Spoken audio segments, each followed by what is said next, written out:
Cine mexicano que conecta con la juventud. Hoy les vamos a hablar de 3 propuestas que vimos en el Festival Internacional de Cine de Guanajuato. Quédense con nosotros.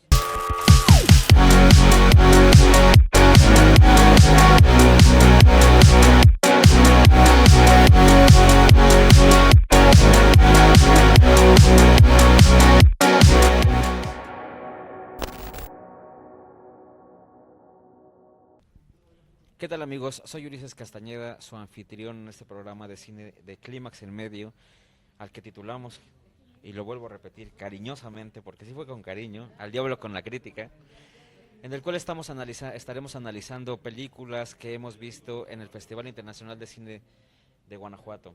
Hoy les traemos 3 propuestas y me gusta mucho la temática porque mi acompañante es un especialista en, en hablar de jóvenes promesas.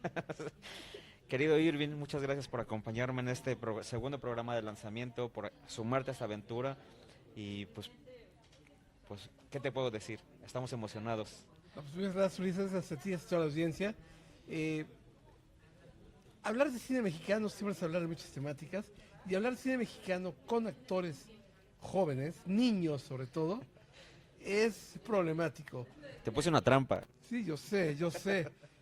Hablar de cine con niños es o hablar de películas muy naturales o hablar de películas donde los niños son adultos chiquitos. Vamos, hay muchas maneras de enfrentarlo, ¿no? Y creo que la primera película de la que vamos a hablar hoy, Ulises me tenía una trampa, como él dice. Es la primera película de la que vamos a hablar, nada más te va a incomodar. A lo mejor te va a generar haters, pero no haters por las causas que debieran, por ejemplo, como la del equipo de NFL al que le vas, ¿no? Ujú. Sino por otro tipo de cosas y comentarios.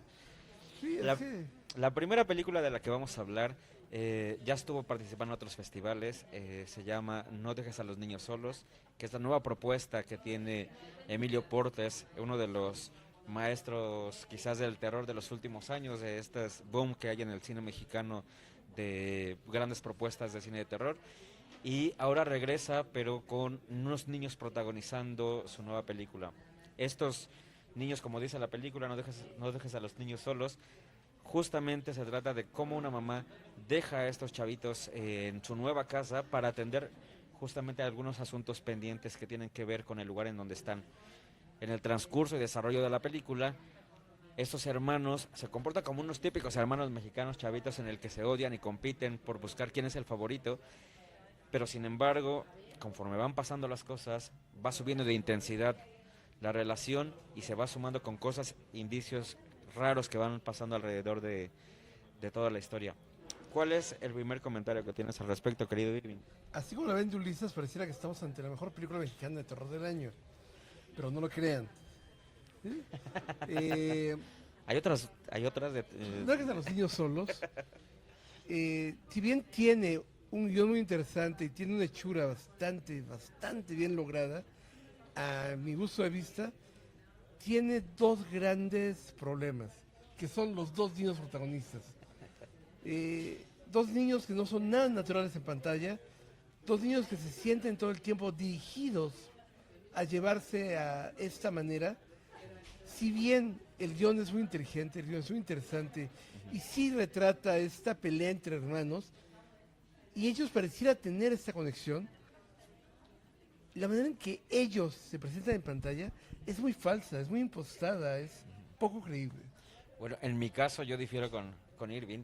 A mí me parece que los niños sí transmiten a los personajes y que los personajes son los que son desesperantes, ¿no? Los niños en esta lucha por ser el consentido de mamá eh, llegan a ser exasperantes, son hilarantes, hay bromas, hay un poco de violencia entre ellos, hay naturalismo y complicidad dentro de las cosas que pasan en la intimidad de la relación entre hermano y hermano, de cómo es estar pues lidiando, fastidiando cariñosamente se puede decir también, como lo hacemos nosotros con las películas. Pero creo que al final, desde mi punto de vista, los chavitos sí fueron bien coachados. Quizás es el mismo guión el que los termina orillando a veces a que se sientan que sí son medio dirigidos, que sí hay situaciones, pero porque la misma historia es la que les exige eso, ¿no? Lo disfrazan creo que bien.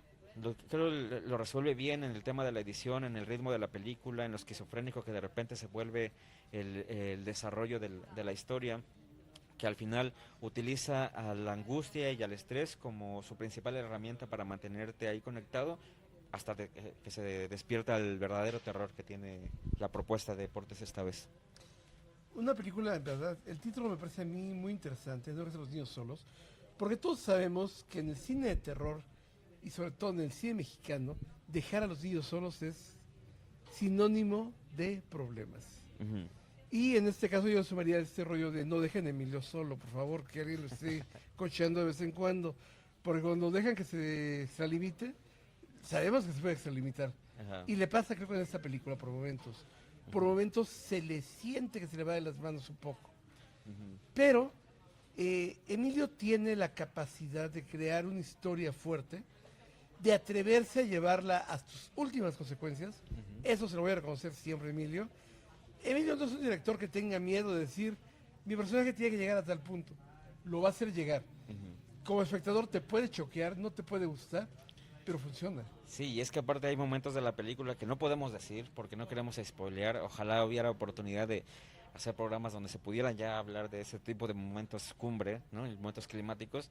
Pero creo que justo ese momento del que estás hablando, al que no le tiene miedo de llegar Emilio Portes, es algo de lo más valioso que tiene la propuesta que tiene en esta película, ¿no?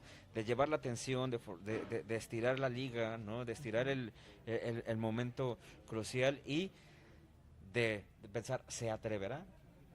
Y que lo haga, ¿no? Me parece que es como algo de las cosas que le dan mucho valor a esta propuesta. Y otra cosa que yo destaco es la manera en que se va combinando la comedia junto con el terror, ¿no? Los chavitos en su quizás naturalidad de personaje son hilarantes, te generan risas, sus reacciones, me parece que son lo que vuelve como le termina dando como una especie de equilibrio a la tensión que te trata de provocar la misma película Deportes, y ellos se vuelven esta fase cómica, pero se combina muy bien con la serie de elementos y de indicios que te va dejando la misma historia para tratar de darle una explicación a todo lo que estás viendo en cuestión de los elementos de terror, ¿no? El contexto que hay alrededor de la casa, las mismas peculiaridades de daños que tienen los mismos niños por algún accidente que tuvieron, la enfermedad que tiene alguno de ellos, ¿no? Hay un montón de cosas que te empiezan a generar un sospechosismo con lo que juega creo que muy bien Portés, y crees que algo con lo que te termina atrapando y envolviendo. A mí es lo que me gusta. Es que de hecho Portes citó la película de los ochentas, que la película empiece con un programa de Verónica Castro, donde tengo invitada a la Chilindrina y a A Chabelo, Chabelo. donde se pelean en vivo, Ajá. ellos al aire. Eso ya te está marcando que vamos a hacer una película donde los personajes principales se van a estar peleando. El nombre de la calle, las referencias que tiene también. Ujú. Hay un montón de referencias de las que se basa Emilio Portes para contarnos esta historia, ¿no? Sí. Además, la película, eso sí, hay que aplaudirlo. Tiene un gran diseño de arte, tiene un gran diseño de producción. Técnicamente, vamos, es impecable la película. Ujú. Créame, yo no tengo problemas con este tipo de películas de terror. Mi problema son los protagonistas, insisto. Ok. No los siento factibles, no son como los niños de los lobos, que son más naturales. Los niños de la siguiente película que haremos también me parecen mucho más naturales. Ujú. Creo que sí choco mucho con este tipo de hacer películas con niños, donde los niños tengan que comportarse de cierta manera que los adultos quieren que se porten. Sí, los niños se llaman Juan Pablo Velasco y Ricardo Gaina, y quería mencionarlos, pero también quería mencionar un poco de la protagonista. Ana Saradilla, que Ana está Serradilla, increíble. que hay que hablar de ella porque sí le da un giro a los personajes a los que estamos acostumbrados a verla, ¿no? Y ahora nos sorprende. Se vuelve una screen queen mexicana y eso se agradece. Cansada de besar sapos, se pone a gritar como loca y eso me encanta en la película. Sí, la película tiene muchos momentos de tensión, y el momento más importante creo que es en el que nos termina dejando la imagen más poderosa quizás del filme con ella. Vamos a detenernos en esta película, vamos a hablar de otras películas que se vienen, pero antes quisiera invitar a, pues a todos los que nos están viendo a que nos dejen sus comentarios en nuestro canal, que se sumen a las redes sociales en nuestra descripción que se estarán quedando, y a que si conocen alguna otra película de deportes que les guste, que nos digan cuál es las expectativas que tienen con esta que se viene, que nos comenten por qué les gustan las otras películas y pues regresamos para seguir hablando de más películas. Hola, soy Eliane Carolina. Quiero invitarte a seguir el programa de Artes Escénicas Sin Telón. Ahí estaremos hablando de todo tipo de propuestas escénicas, principalmente teatro, pero teatro, hibridaciones, desde circo. También nos vamos a adentrar un poco en cabaret, en distintos conceptos y recursos escénicos. Estaremos hablando sobre claves para acercarte a la escena y lo que está sucediendo actualmente. Entonces, bueno, si te interesa, si te gusta, si no conoces mucho, pero quisieras enterarte un poco más, síguenos, vamos a estar todos los martes a través de Clímax en Medio en el canal de YouTube Clímax en Medio, Sin Telón. Oye, Hinata, no es por presumir, pero acabo de encontrar un nuevo programa dedicado al anime, manga y toda la cultura de Japón. Un programa hecho por y para otakus de cepa. Se llama Tokicast y lo descubrí en un sitio llamado Clímax en Medio. Deberíamos verlo juntos mientras comemos un ramen de Ichiraku. ¡De veras! Amor, deja de jugar a Goku y ven a lavar los trastes.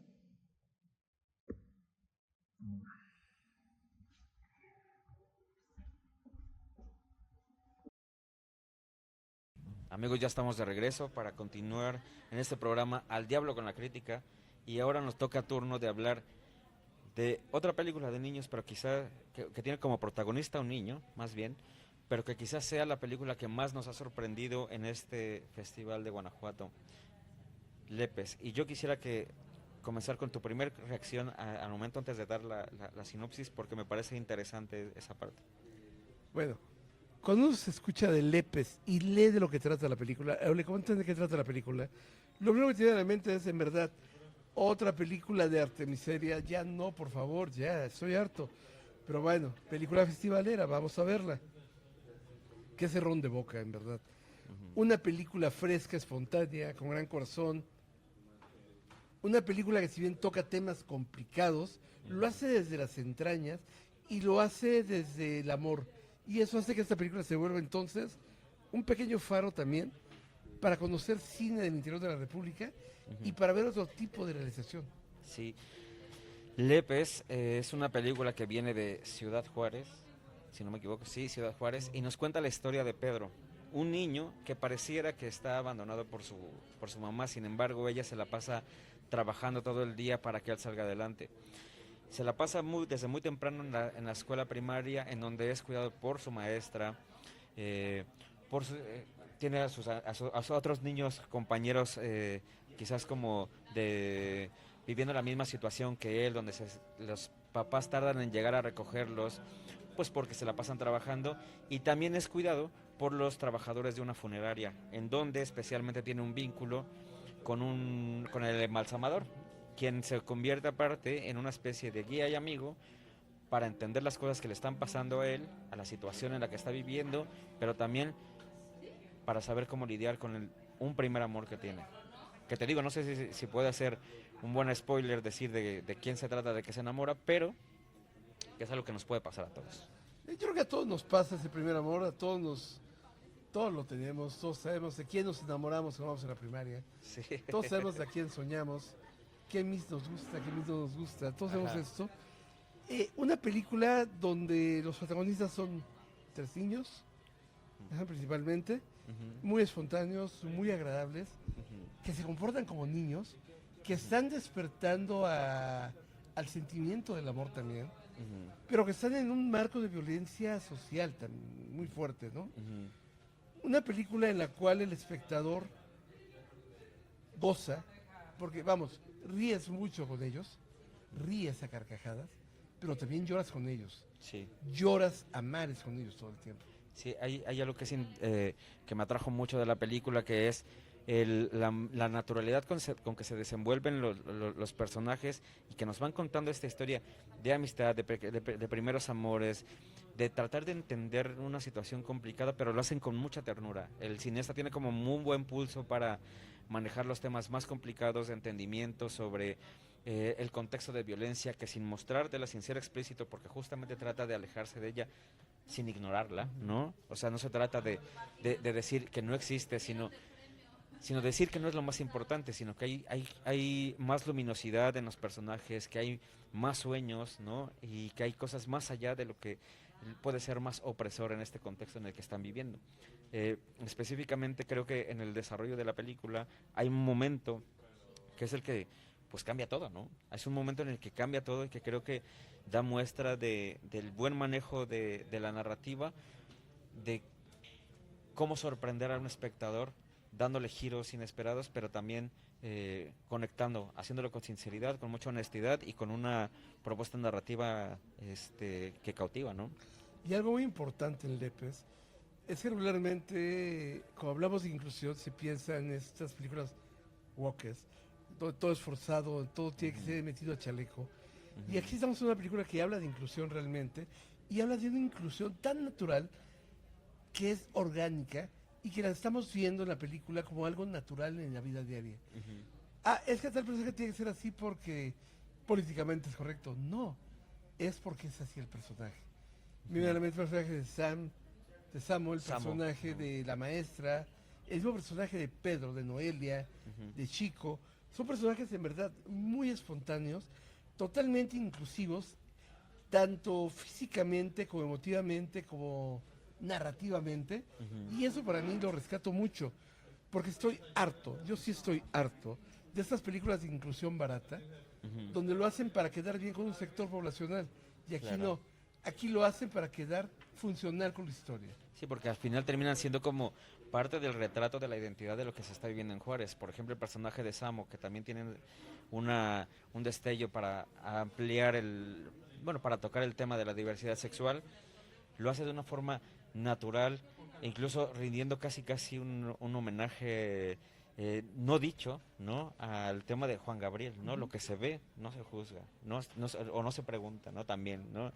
Al final aparece esta parte de poner en el mapa el tema de la diversidad, el tema de la violencia, el tema de los sueños, el tema del contexto de donde viven cómo viven los papás, que parecen ausentes, pero sin embargo van a estar en los momentos más importantes de la vida de sus hijos, ¿no? En los momentos más difíciles y complicados van a estar para darnos un abrazo, ¿no? Entonces creo que la película sorprende por esta sensibilidad, por este buen pulso que tiene, por la historia conmovedora, por estos momentos también divertidos. Tú tienes un dato ahí interesante sobre el momento musical que creo que vale la pena compartir, ¿no? Por supuesto.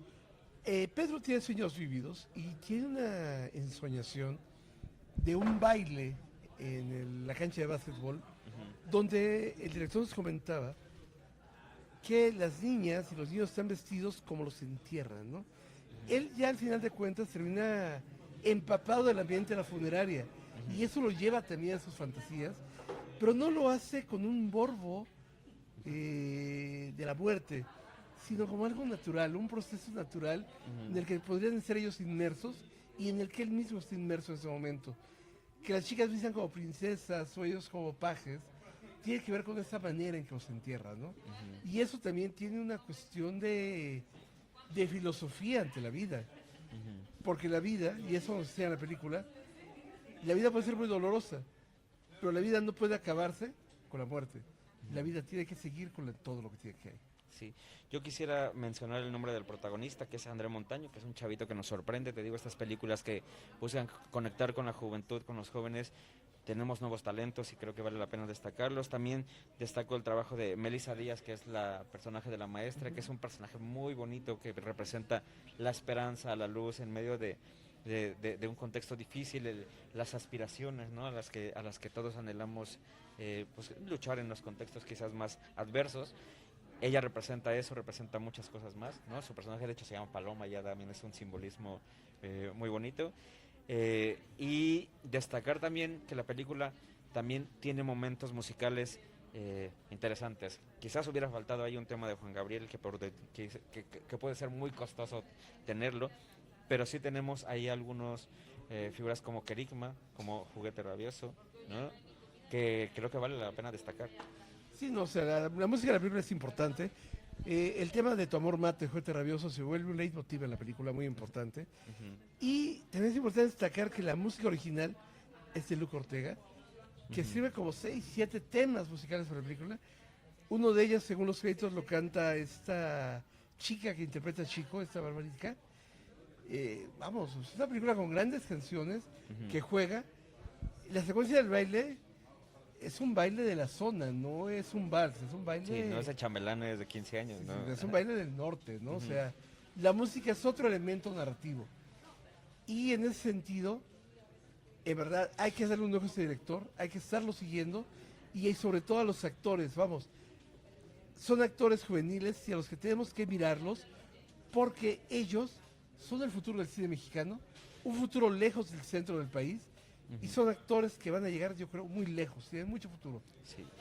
Yo para terminar quiero dar un dato interesante que es hay un cameo, una serie de cameos de gente muy popular en Ciudad Juárez, que son los chicos del podcast de Leyendas Legendarias. Aparecen los 3 conductores en diferentes momentos de la película, y como dato extra, el director trabajó con ellos haciéndoles el sonido de sus podcasts en un principio. Entonces es interesante cómo ha evolucionado el realizador. Terminar también pidiéndoles los comentarios a toda la gente que nos ve, si conocen más películas de Ciudad Juárez, que nos abran también el tema de sus propuestas para seguir abriendo conversaciones, y los dejamos con más mensajes de parte de nuestro equipo para regresar a seguir hablando de más películas. Hola, ¿qué tal amigos? Soy Javier Quintanar y quisiera invitarlos a que nos busquen en las redes como Clímax en Medio y nos sintonicen o nos visiten los días viernes, que vamos a tener la sección Decibeles, donde podrán conocer más acerca de sus músicos y sus artistas preferidos. Los invito a que nos visiten, busquen nuestras redes sociales y visiten Clímax en Medio, programa Decibeles.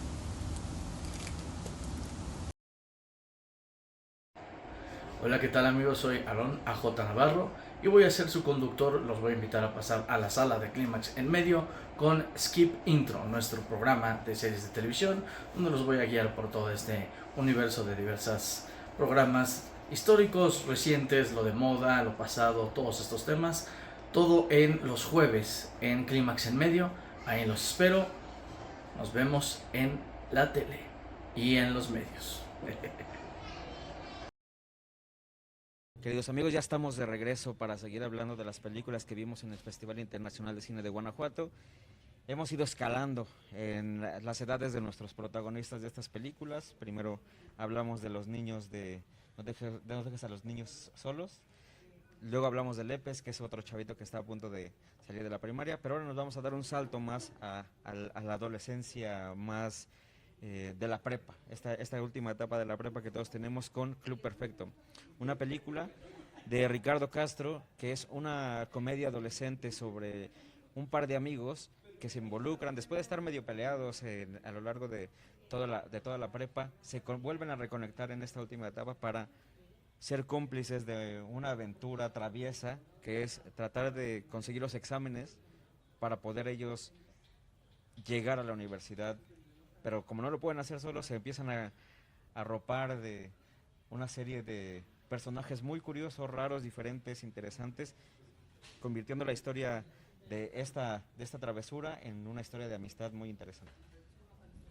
Club Perfecto es una de las comedias juveniles mexicanas más divertidas, yo creo, que hemos visto en un rato. Yo me divertí un montón. Es, de entrada, una premisa que puede sonar muy absurda. Un grupo de amigos que deciden robarse los exámenes para poder pasar materia. Sí, es muy absurdo a lo mejor.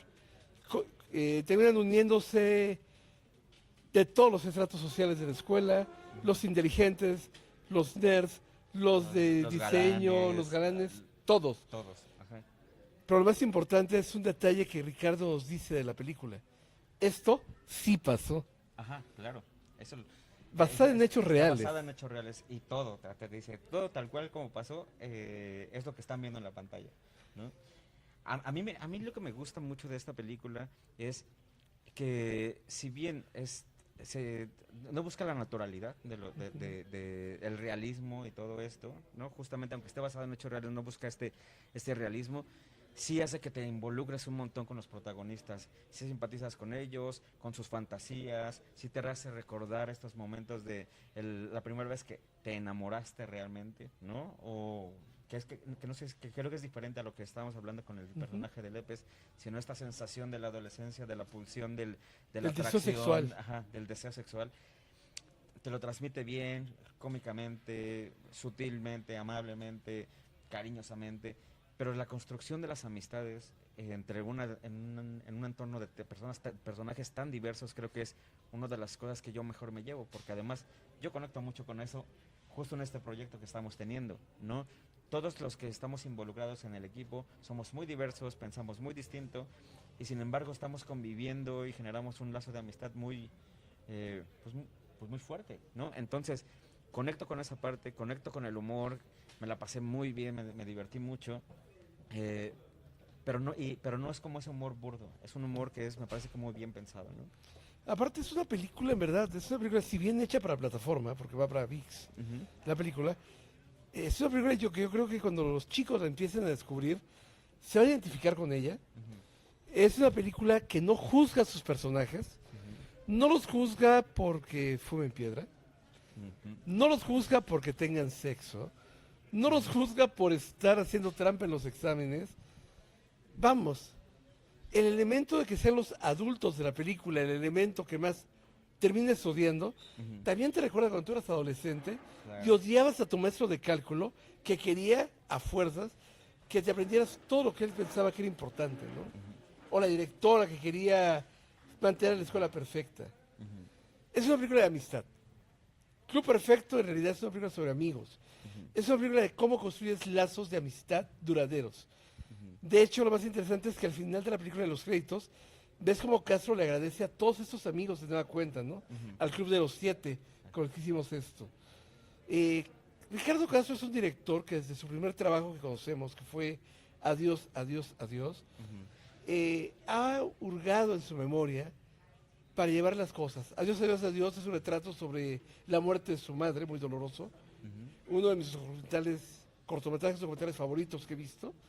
Y con esta película, para mí me confirma a un director con una gran mirada, con un gran pulso narrativo, y es alguien a quien tenemos que seguir porque sabe dirigir actores y sobre todo sabe crear una atmósfera y una narrativa.